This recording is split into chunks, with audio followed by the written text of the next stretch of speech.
Good evening.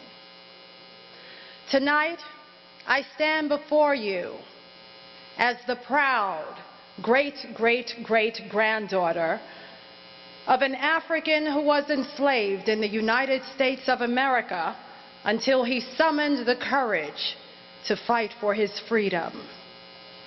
My grandpa, Sandy Wills, his story was lost from our family for 150 years until I logged on to the family research site Ancestry.com and uncovered records which revealed a story of bravery and dignity.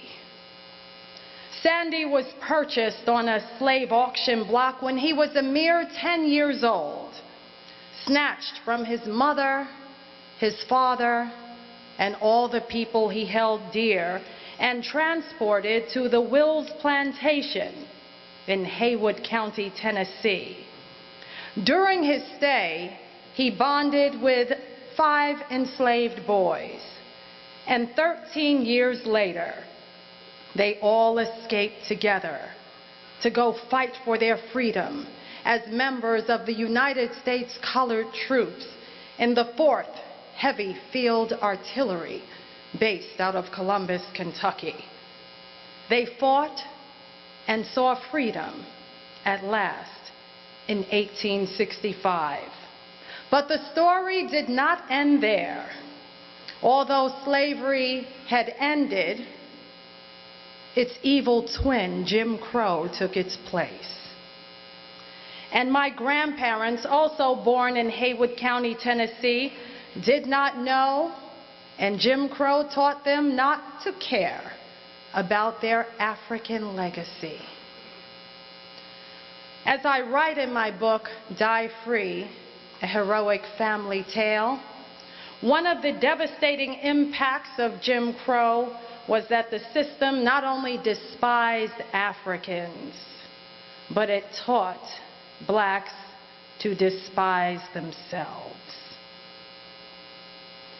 My grandparents, like most African Americans in the 1940s, called themselves colored people, unaware that by their very word, they were further sanitizing themselves of their true identity.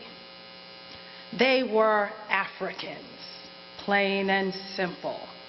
And if anyone dared to call them such, it was considered an insult.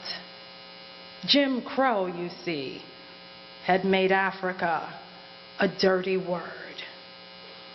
Had my grandparents been properly educated in a society that viewed them without contempt, why, they would have been proud of their heritage.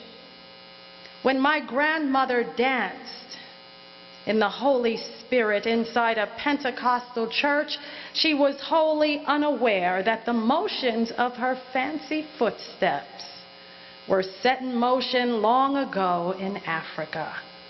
The swivel of her hips, the songs that bounced off her tongue, were reminiscent of a vibrant tribe in Africa, a continent she dared not even utter impersonal references. When she spoke in tongues while enraptured in the Holy Spirit, even I, as a child, could discern the native tongue of an African chant. Society tried to make her deny it, but it was right there in the fullness of her mouth. Her music, her laughter, her strength, it was all from Mother Africa. And it was something of which to be proud and not ashamed.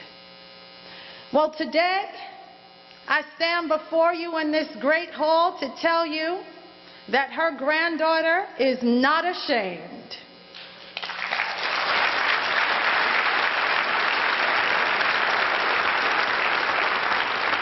Today, a DNA test informs me that I am a descendant of the great Bamileke people of the nation of Cameroon, and I am not ashamed.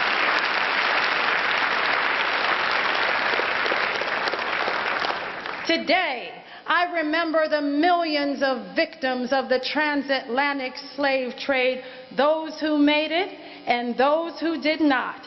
And I'm not ashamed to say that my family was in that number. I stand before you tonight not as an author, not as a broadcaster, but the daughter of proud Africans who endured slavery until they cracked open the window of freedom. I stand before you proud to call myself a daughter of Africa. Thank you.